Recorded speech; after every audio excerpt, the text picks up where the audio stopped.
ततो जयमुदीरये।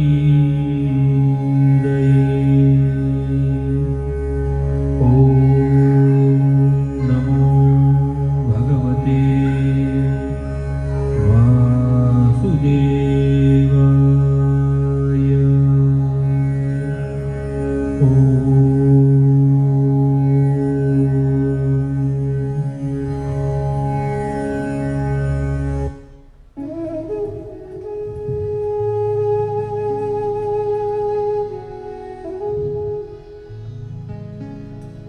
आप सभी का पवित्र पुरुषोत्तम मास में श्रवण भक्ति के इस पर्व पर सभी व्रतधारी के हृदय में विराजमान रसराजेश्वर के मूर्तिमंत स्वरूप को मेरी सभी इंद्रियों द्वारा साष्टांग प्रणाम। प्रभु के ये प्रदत्त मौके के द्वारा हम प्रभु के गुणानुवाद गा रहे हैं और वो गुणानुवाद के द्वारा प्रभु की भक्ति का मौका प्रभु ने हमें प्रदान किया है। ये भक्ति यानी प्रभु का मूर्तिमंत स्वरूप है। ये भक्ति को जो जान लेता है उसने प्रभु को जानने की कोशिश की शुरुआत की है।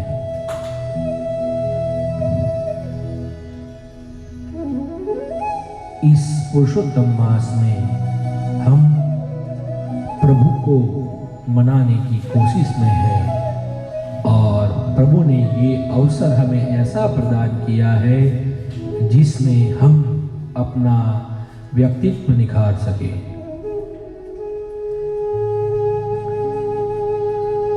व्यक्तित्व निखारना यानी पुरुषोत्तम के प्रति हमारी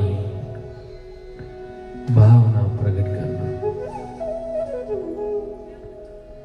प्रभु ने भी अपनी भक्त के प्रति जो भाव थे इस मास में प्रकट किए हैं। प्रभु ने वचन दिया है कि मुझे मेरे अपनों से ज्यादा भक्त प्रिय है और उस वचन को हर वक्त प्रभु निभाते हैं। जब जब प्रभु स्मरण भक्त ने किया है प्रभु दौड़े चले आए। कलयुग से लेके सतयुग तक प्रभु का वचन उन्होंने निभाया है।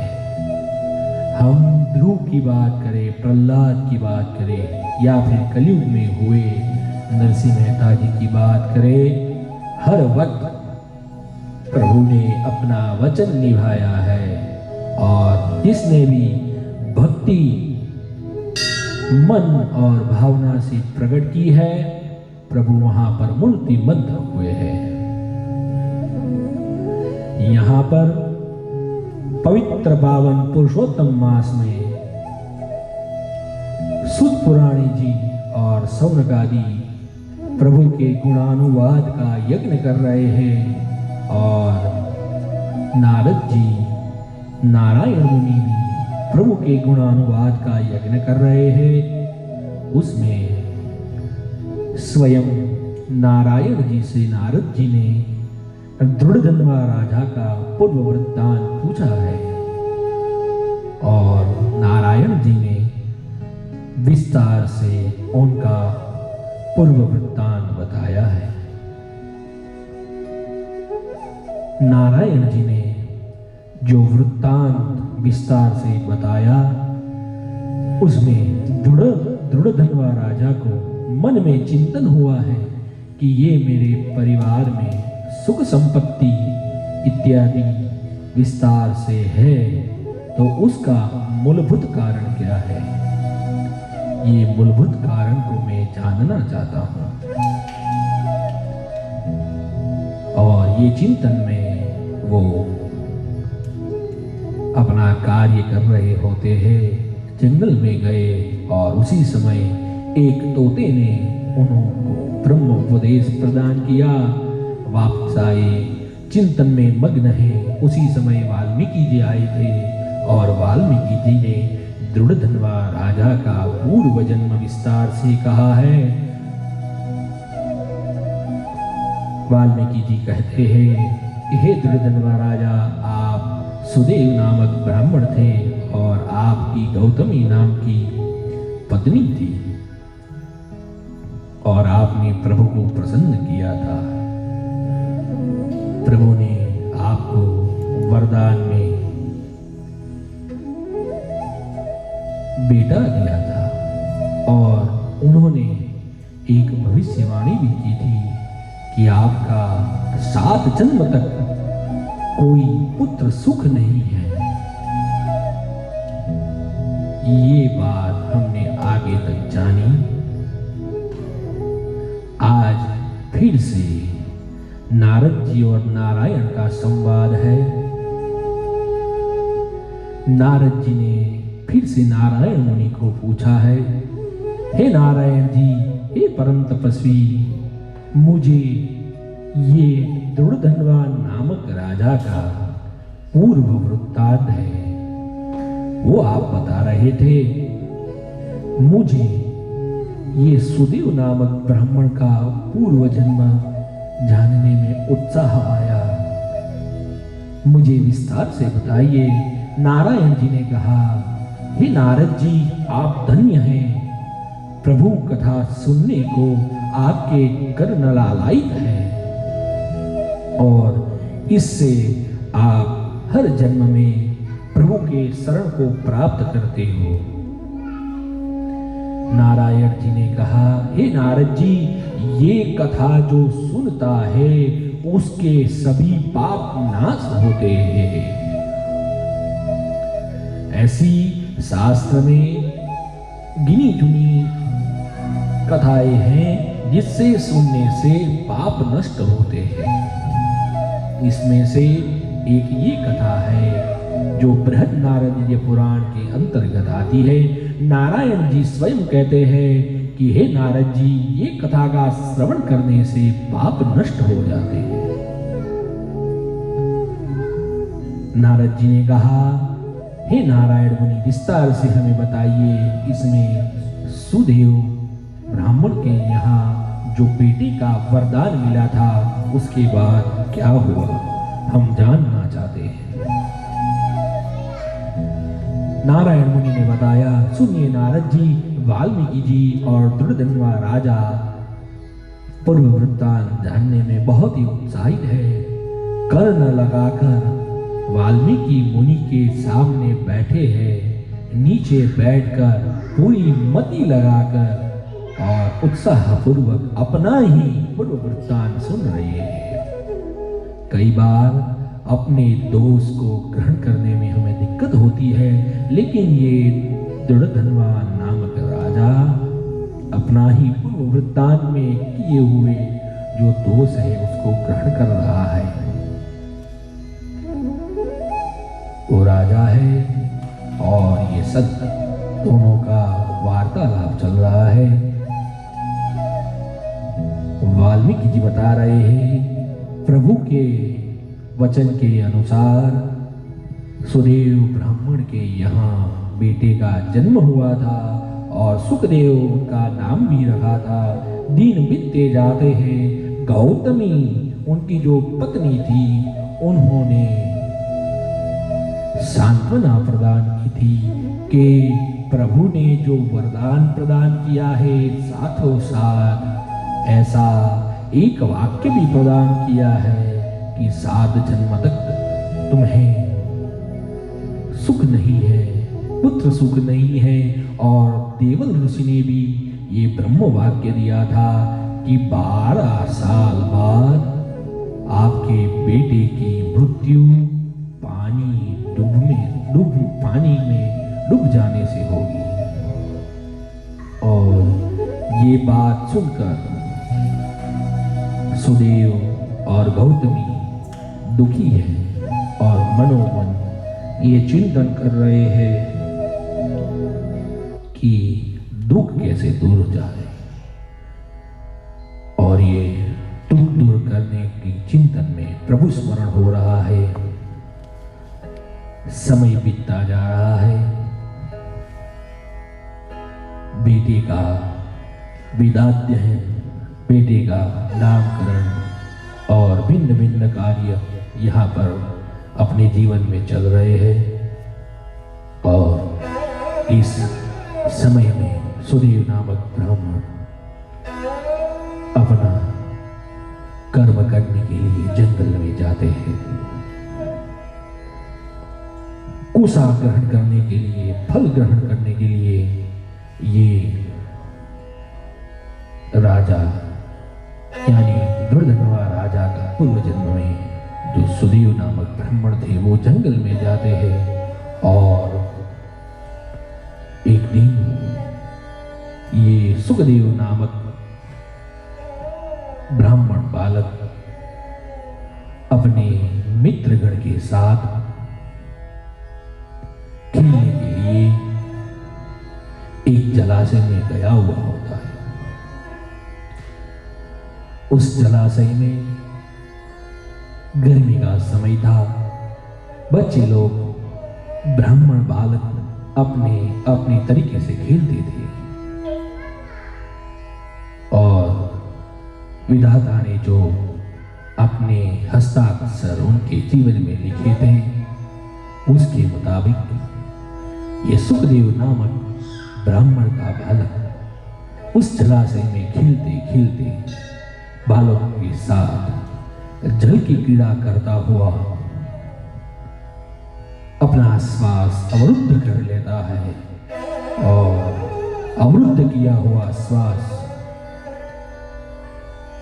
लगाकर पानी के अंदर चला जाता है। और उसी समय प्रभु ने जो सत्य सुदेव ब्राह्मण को बताया था वो विधाता के कर्णों में जाता है। और विधाता ने जो अवरुद्ध किया हुआ श्वास है हरण कर लेते हैं और सुखदेव के प्राण प्रभु के चरण में चले जाते हैं। कीड़ा कीड़ा में जो बालक है सुखदेव के देह को ऊपर आते हुए चिंता में हो जाते हैं।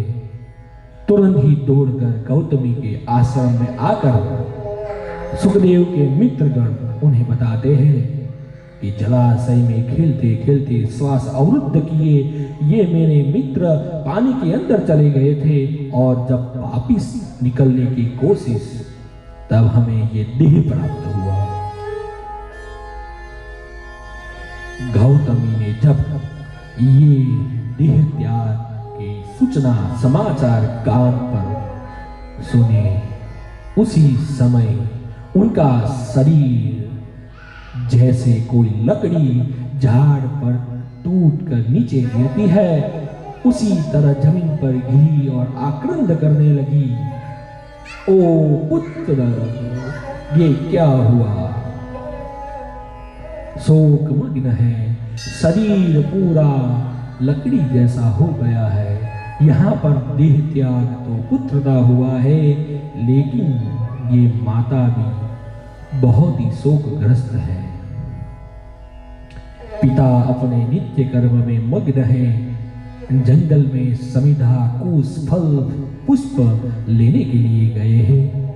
वहां पर से वापिस आते हैं, हरिस्मरण में मग्न है और वापिस आते ही उनको भी ये सूचना प्राप्त होती है।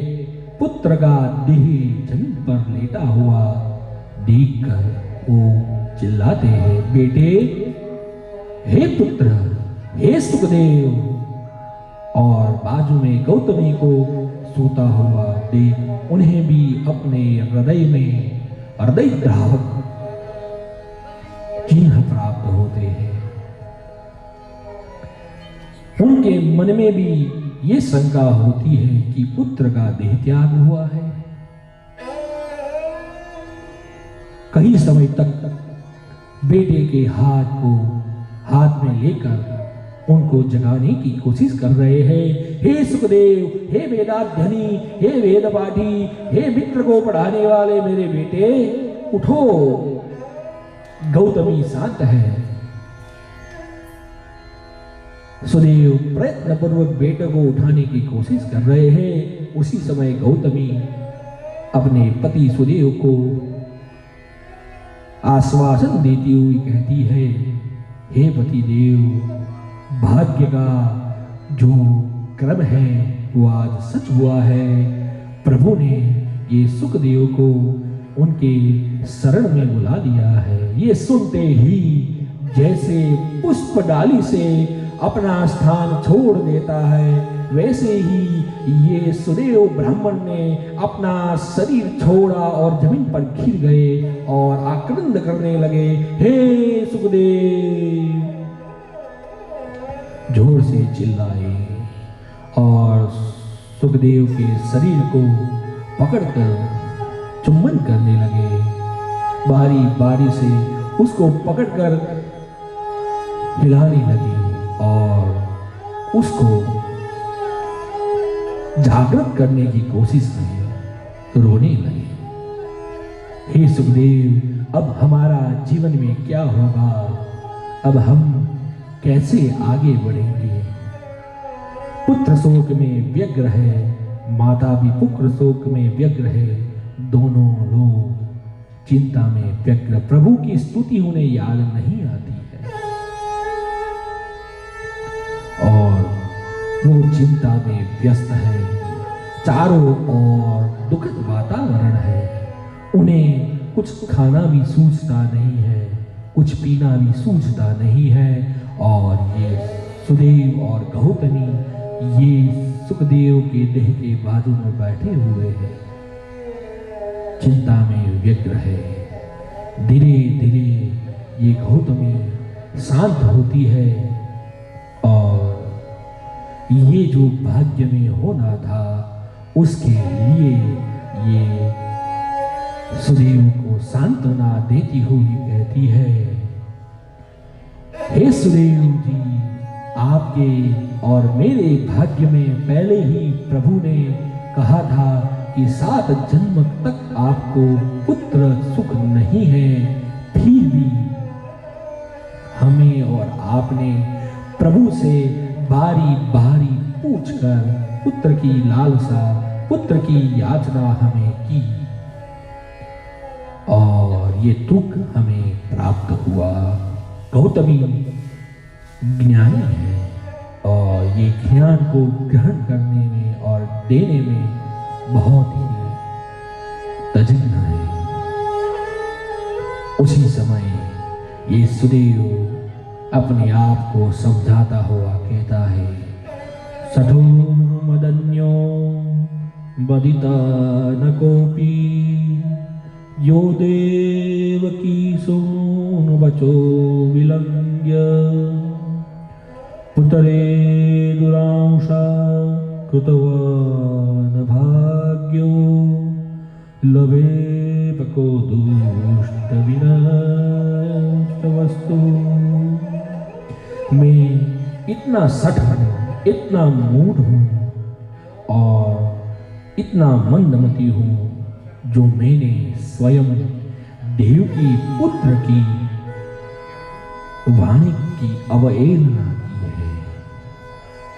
भगवान ने स्वयं उन्हें कहा कि हे सुदेव ब्राह्मण, आपको मैं दुनिया के सारे सुख प्रदान कर सकता हूँ, केवल पुत्र सुख नहीं प्रदान कर सकता क्योंकि तुम्हारे भाग्य में नहीं है।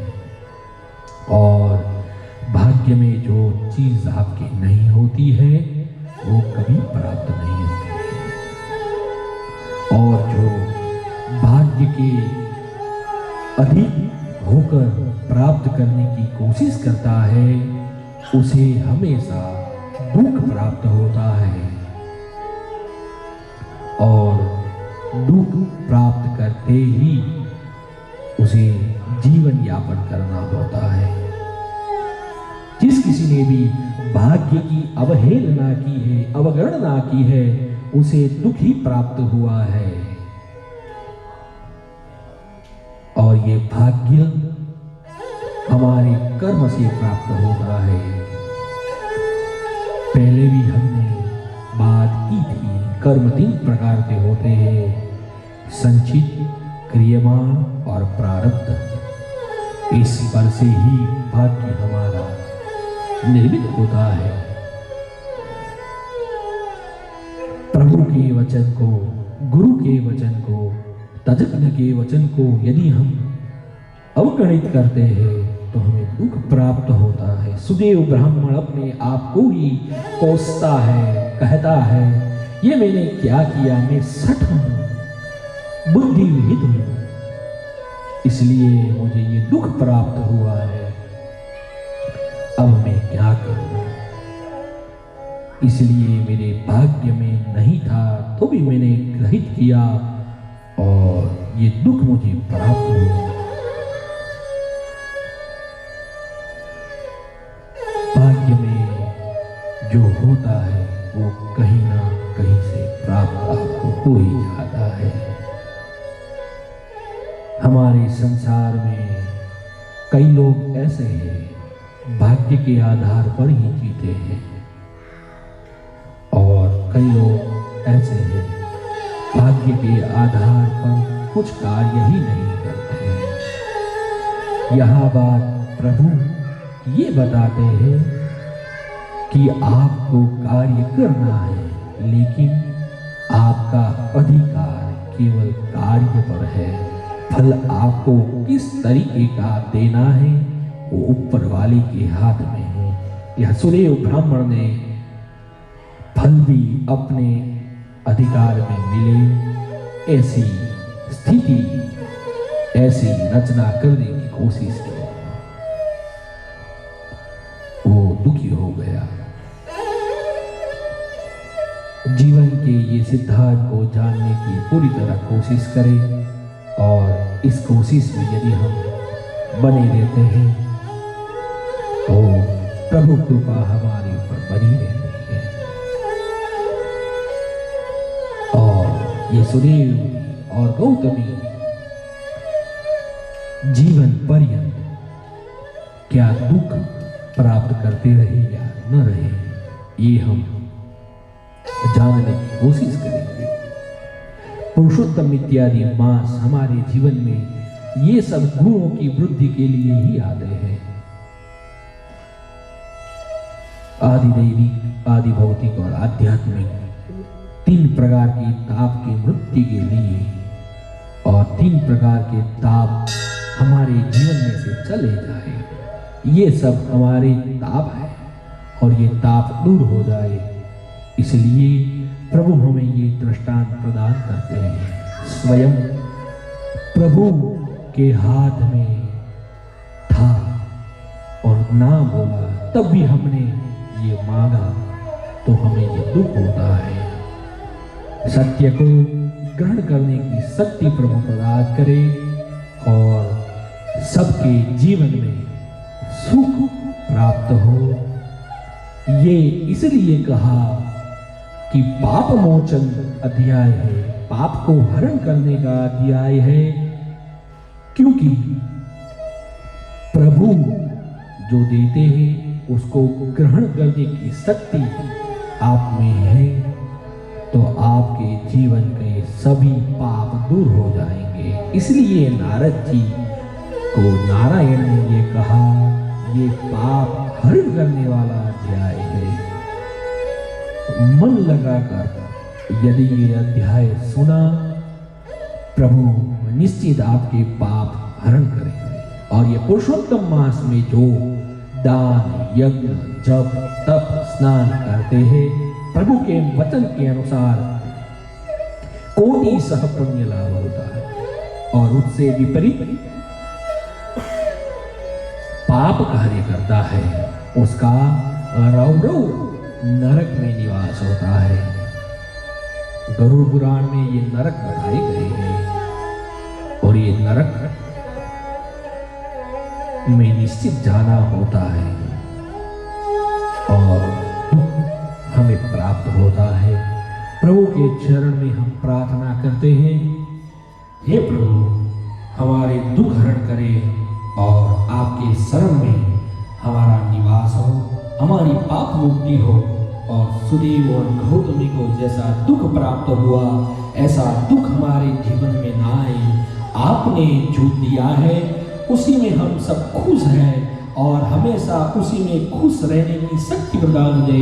तेरा तुझको अर्पण क्या लागे मेरा, आपने सब दिया है और आपके चरणों में अर्पित करते हुए ये गौतमी और सुदेव के पुत्र के हरण नामक 17वां अध्याय प्रभु के चरण में अर्पित करते हैं। जय जय श्री बृहदनारण्य पुराणे दृढ़धन्वा पर्वजन्माख्याने सुदेव गौतमी पुत्र हरण नाम 17 अध्यायः।